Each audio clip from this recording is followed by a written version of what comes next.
बोलो जयकारा। बोल मेरे श्री गुरु महाराज की, श्री सदगुरुदेव भगवान की जय, श्री परमहंस दयाल जी महाराज की जय, श्री नंगली निवासी भगवान की जय।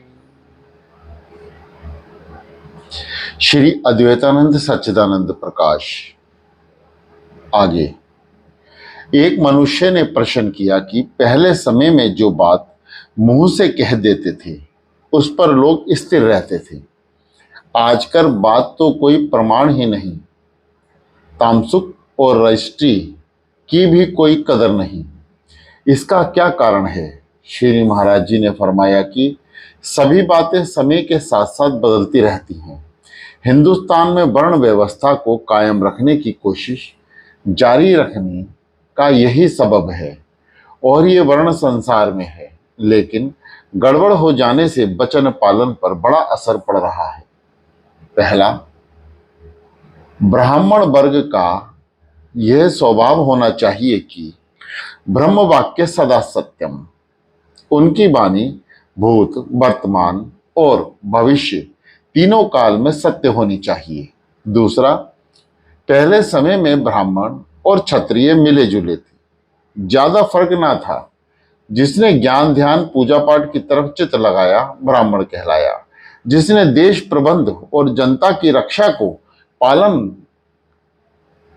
के कार्य संभाले वह क्षत्रिय बन रहा। इसलिए इनमें भी वचन पालन का वही स्वभाव रहा जो कुछ पहले राजा कर गए। कोई जागीर या पद थे गए, उसकी वर्तमान और भविष्य तक ये निभाते हैं, लेकिन जुबानी की बजाय लिखत पढ़त और पट्टा आदि से बात आ जाती थी। अलबत्ता वर्तमान की बात को बिना लिखा पढ़ी के ही निभाते हैं। वैश्यों में बात की जगह लिखा पढ़ी की जरूरत होती है। हुंडी पाचा बही खाता उसका बिल्कुल सच्चा समझा जाता है। लेने वाले के दस्तखत भी ना हो, लेकिन अगर बोहरे कि वही में कर्ज देने का हाल लिखा हो तो अदालत उसको ठीक मानती है। चौथा, शूद्रों के 3 दर्जे हैं, इनमें गवाही प्रमाण होती है। प्रथम श्रेणी वाले तमसुक और सरकारी कागजों की लिखा पढ़ी को मानते हैं, परंतु गवाही सब में होनी चाहिए, वरना कह दे लिखा पढ़ा तो मैं हूं, मैं नहीं हूं। ना मालूम क्या क्या लिख लिया और दस्तावेज करा लिए। दूसरी श्रेणी में उनकी रजिस्ट्री की जरूरत होती है। साधारण तामसमुक को अफसर ये कह देते हैं कि नशा पिलाकर लिखा लिया था। रजिस्ट्री में रजिस्ट्रार साहब के सामने इकरार लेने देने का स्वीकार करना पड़ता है, इसलिए रजिस्ट्री के सिर पर फेर सकते हैं। तीसरे दर्जे वाले रजिस्ट्री लिखकर भी मुकर जाते हैं।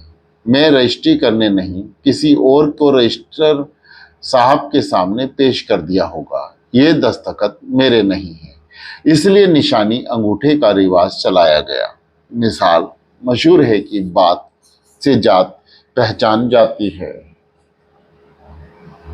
आगे एक मनुष्य ने प्रार्थना की कि बहुत ऊंचे दर्जे की बात को मुझको मालूम नहीं, लेकिन साधारण अवस्था में जो कुछ जप तप पूजन भजन इस समय में किया जाता है उसमें कुछ ना कुछ कामना होती ही है। इन कामनाओं में उत्तम भक्ति और उत्तम और मुक्ति है। इन दोनों में से परमात्मा से क्या मांगना चाहिए? श्री महाराज जी ने फरमाया कि यह सब बातें जप तप करने वाले की इच्छा पर निर्भर है। उसको जो वस्तु प्रिय होती है वही मांगता है। प्रथम तो ये बात है कि मांगना वर्जित रखा गया है। अगर मांगे बगैर सरे ही नहीं तो वह वस्तु मांगनी चाहिए जिसके लिए परमात्मा ने आज्ञा दी है और जो सबसे अधिक कल्याणकारी है वह उनकी शरणागति है, जिनके बारे में श्री कृष्ण भगवान के गीता के 18वें वे अध्याय के 66वें श्लोक में मांगने को कहा है। सर्वधर्मान परित्याज्य मयंक शरणम व्रज। आगे एक मनुष्य ने प्रश्न किया, पहला, दोस्ती के लायक कौन होता है? दूसरा, और कौन नहीं होता? तीसरा, काम कितने प्रकार के होते हैं? चौथा, और मित्र में क्या गुण होने चाहिए? श्री महाराज जी ने फरमाया कि 3 प्रकार की के मनुष्य मित्रता के योग्य होता है। पहला, विद्वान, ज्ञानी और भक्त, जिसकी संगत से लोक परलोक दोनों सुधर जाते हैं, अच्छे स्वभाव और योग्य होते हैं, उपकार करने वाले, जो मित्र के अवगुणों पर पर्दा डाले और उसको समझाने से ना चूके। तीसरा, जो निस्वार्थ हो,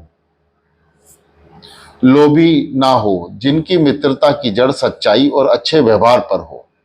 दूसरा, और इन 3 से मित्रता ना करें, जो परमात्मा की आज्ञा पर ना चले और बदकार हो, क्योंकि इनकी मित्रता विषय संबंधी होती है, जिससे लोक परलोक का कोई लाभ नहीं हो सकता। दूसरे, झूठे और बदनीयत, इनकी संगत से महान पाप होता है और इनके संग रहने से आफत और पड़ जाना है, आफत में पड़ जाना है। ये दूसरों से मिलकर बुराई करते हैं और दूसरों की तरफ से लड़ाई झगड़े की बातें बनाकर मित्र से कहते हैं।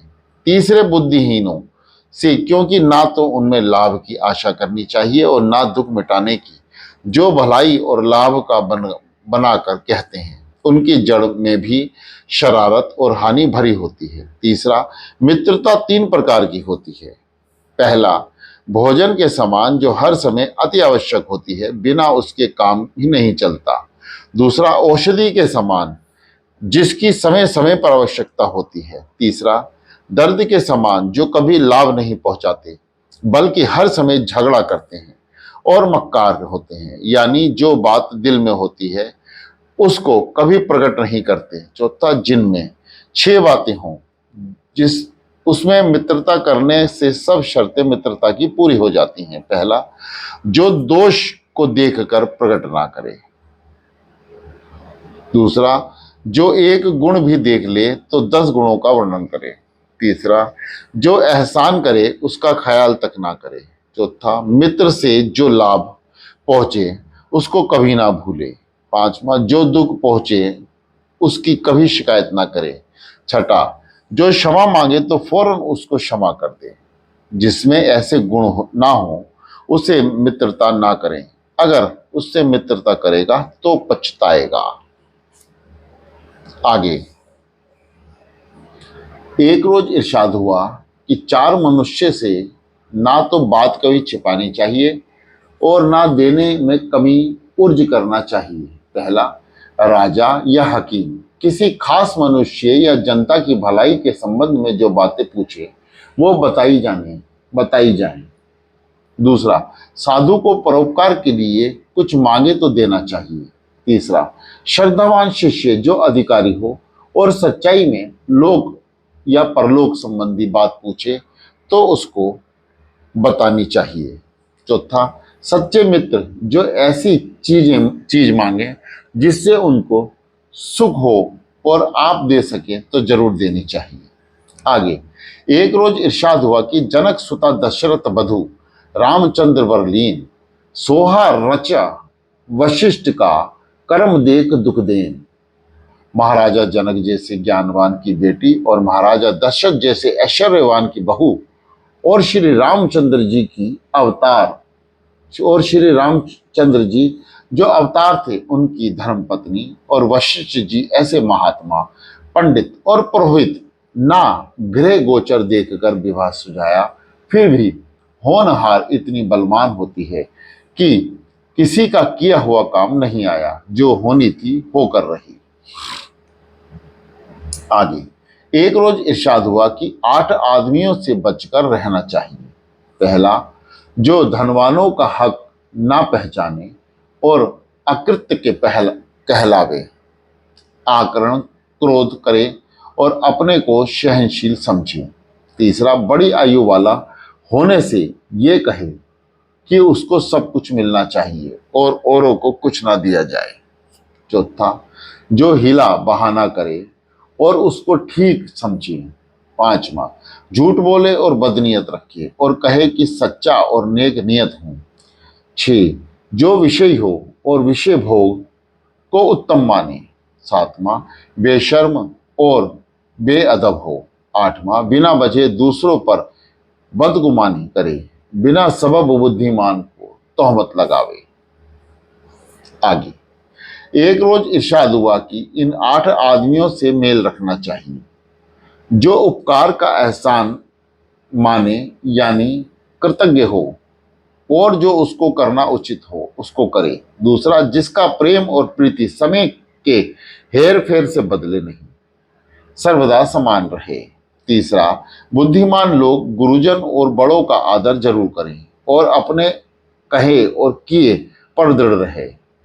चौथा, रोग द्वेष बदकारी और घमंड से बचें।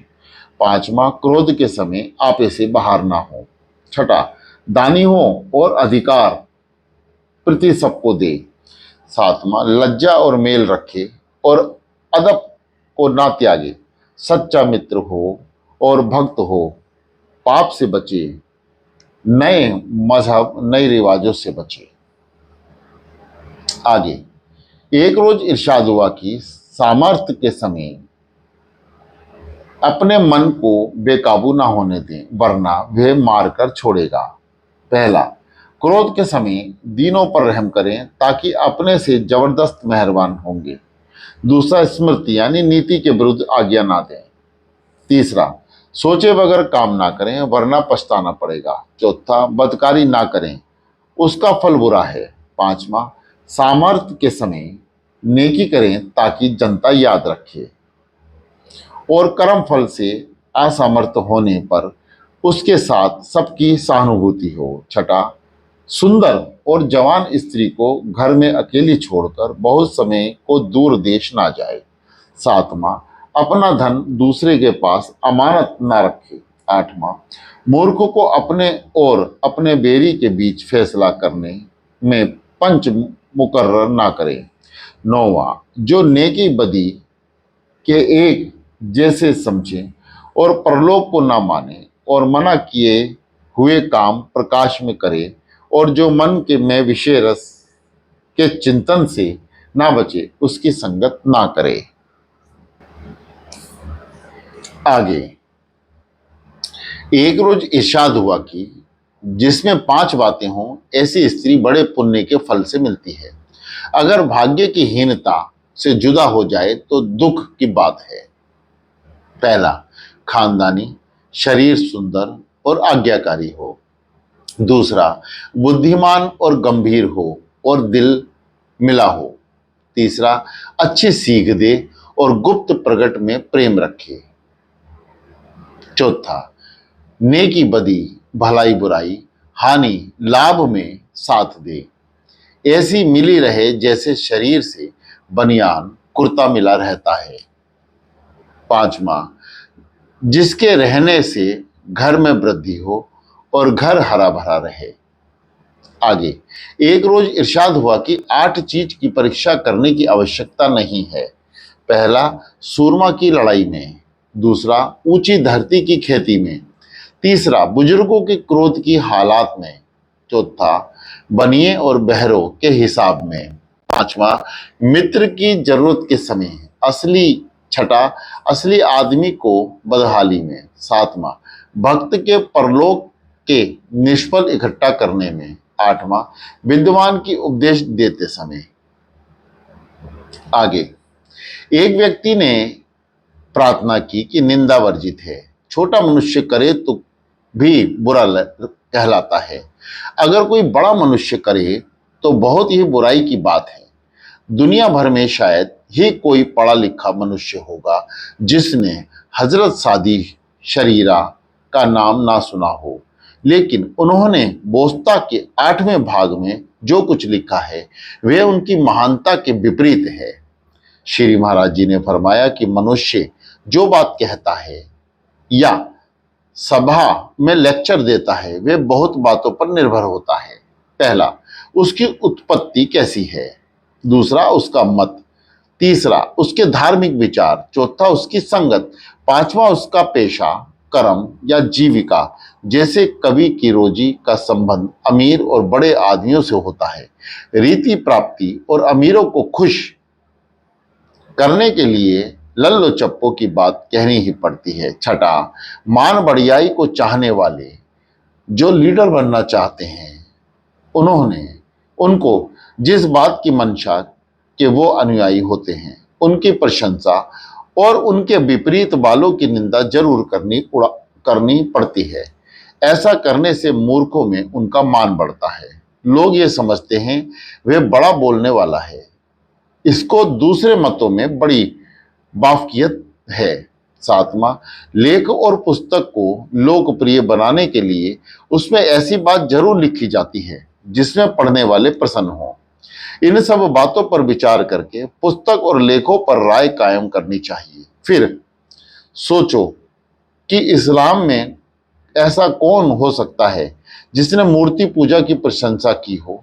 किसी ने कम, किसी ने ज्यादा, सभी ने उसके विपरीत कहा है। फिर हजरत सादी ही क्यों चुप रहते? वह तो मुसलमान होने के अलावा कोई भी थे। दूसरी बात यह है कि बोस्ता बनाते समय इस बात का ख्याल ही क्या होगा कि वह किसी साब्य हिंदुस्तान की पढ़ाई की पुस्तक बन जाएगी। उन्होंने तो अपने देशवासियों की जानकारी के लिए अपनी यात्रा के समाचार लिखे हैं। नमक मिर्च लगाकर लिखने की बात है कि उनका ही कहना है, देह चमचा आवस्त और यक चमचा दौड़ा, जहां दीदा बसियार गियद दरोज। एक चमचा दही में 10 चमचा पानी मिलाकर मीठा बनाया जाता है। इस प्रकार यात्री बहुत झूठ बोलता है। अगर वही उसको पूरा करके ना दिखलाते तो उसके वचन का परिणाम क्या होता। आगे, एक रोज इरशाद हुआ कि संसार में 3 प्रकार के मनुष्य देखने में आते हैं। पहला, जैसे कोई नौकर नौकरी करना चाहता है परंतु उसका स्वामी उससे पीछा छुड़ाना चाहता है। वे जरा भी बहाना मिले पर उससे अलदाहगी कर लेता है। दूसरी किस्म वह है जिसमें नौकर भी नौकरी करना चाहता है और मालिक भी उसको रखना चाहता है। नौकर बूढ़ा हो जाए या कमजोर तो भी ना मालिक को निकालना चाहता है, ना नौकर की मालिक को छोड़ता है। तीसरा, ऐसे मनुष्य हैं जिनको दूसरे मनुष्य चाहते हैं कि वह उनके पास रहे और वह उनसे मिले परंतु वह सबसे स्वतंत्र रहना चाहता है। जितना लोग उसे चाहते हैं वह उनसे उतना ही दूर रहना चाहता है। आगे, एक रोज इरशाद हुआ कि गीता के 59वें श्लोक दूसरे अध्याय में और अष्टवक्र गीता के 15वें प्रकरण के 13वें श्लोक में लिखा है कि इंद्रियों से विषयों की त्यागने से विषयों की निवृत्ति हो जाती है, परंतु मन से विषयों का रस नहीं जाता। इसी प्रकार अष्टवक्र गीता में लिखा है कि मन में जो संकल्प विकल्प उठते हैं, समाधि में मन का फिरना बंद हो जाता है, परंतु संकल्प विकल्प का रस मन से नहीं जाता। इसलिए समाधि से उत्थान होने पर मन ज्यों का त्यों संकल्प विकल्प में रहता है। आगे, एक व्यक्ति ने प्रार्थना की कि नास्तिक परमात्मा को क्यों नहीं मानते। श्री महाराज जी ने फरमाया कि वे उनकी महिमा को नहीं समझ सकते। अगर वो अल्पज्ञ और सर्वज्ञ का विचार भी कर ले तब भी बात सध जाए, परंतु वे तो अपने को ही बड़ा मानते हैं। सब कुछ उन्हीं के लिए होता है और उन्हीं के लिए हो सकता है, लेकिन रोज के जीवन पर ध्यान देने से भी उनको पता चल सकता है कि इस संसार में भी छोटाई, बड़ाई, न्यून और अधिक का भेद प्रत्येक है। फिर भी जब तक उनसे मेल ना हो पूरा पता बड़ाई छोटाई का नहीं लग सकता। जैसे चंबल नदी में जल का स्थान है और समुद्र भी, जिसमें सिर्फ चंबल नदी को ही देखा है, वह सागर का अनुमान भी नहीं कर सकता। ज्यादा से ज्यादा चंबल के किनारे जावे तो यमुना जी तक पहुंचकर उसकी महिमा का ज्ञान जान सकता है। यमुना जी गंगा जी में मिलकर आपा खो चुकी है। गंगा जी बंगाल में खाड़ी में मिल गई। बंगाल की खाड़ी समुद्र में मिली हुई है, इसलिए बंगाल की खाड़ी ही थोड़ा बहुत ही कुछ पता समुद्र के विस्तार का दे सकती है। फिर भी पूरा स्थान सागर के विस्तार का नहीं हो सकता। इसी भांति जिनको अपने स्वरूप का कुछ कुछ ज्ञान हो गया है और परमात्मा के निकट पहुंच गए हैं, या तो परमात्मा से संपर्क हो गया है, वे ही परमात्मा की शक्ति और उसकी माया का कुछ कुछ भेद जान सकते हैं। पूरी तरह से उनको भी परमात्मा का ज्ञाता नहीं कहा जा सकता। फिर बेचारे नास्तिक की बुद्धि वहां तक कैसे पहुंच सकती है? जैसे कोई मनुष्य धूप और तेज उजाले में से आकर किसी अंधेरी कोठरी में घुसे तो उसे कोठरी में कोई वस्तु दिखलाई नहीं पड़ती।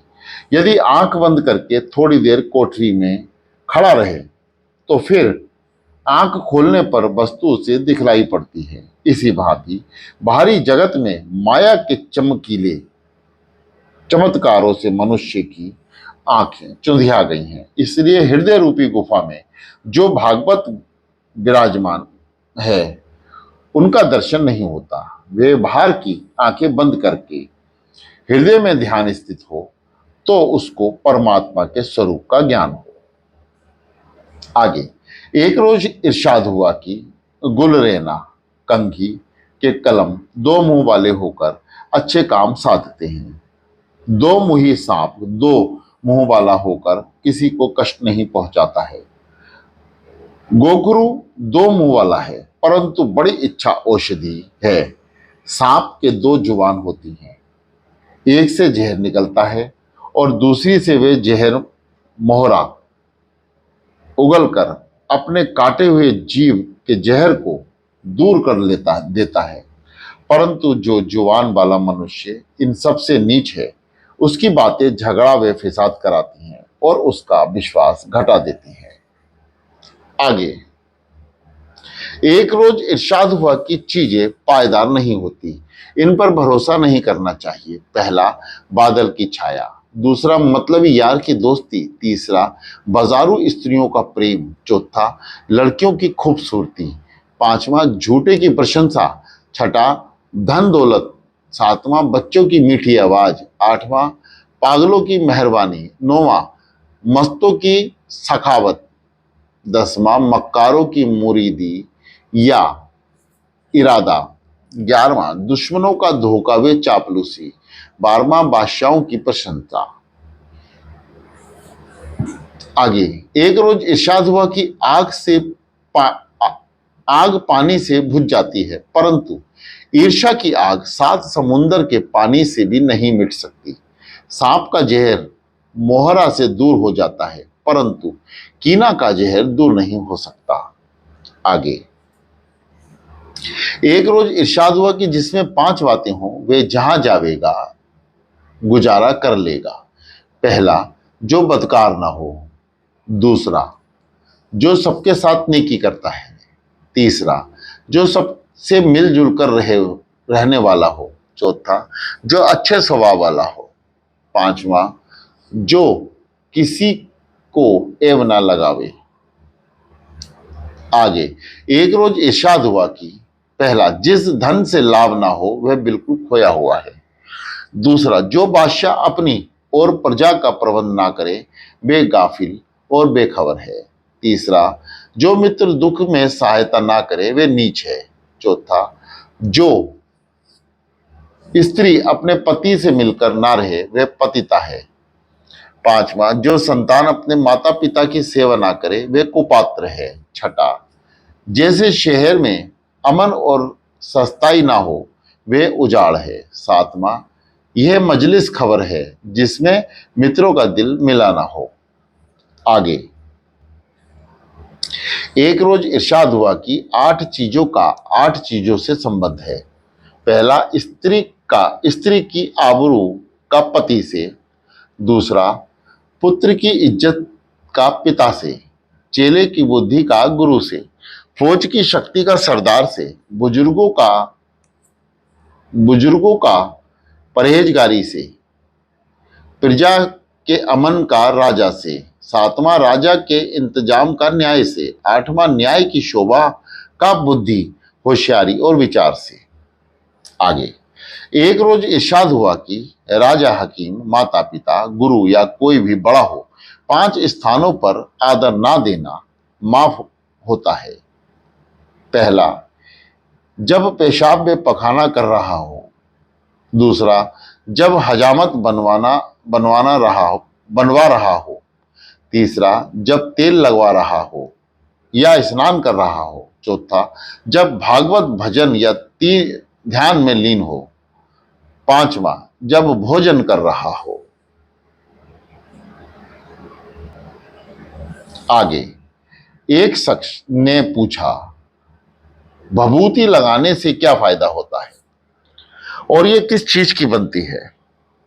श्री महाराज जी ने फरमाया कि जिस प्रकार चिकना और मैला बर्तन राख से साफ हो जाता है, उसी प्रकार भभूति लगाने से शरीर का मेल साफ हो जाता है और ये शरीर को नरम रखती है। जिस साधुओं को आसन लगाने होते हैं, उनको भभूति अवश्य लगानी चाहिए, जिससे शरीर नरम रहता है।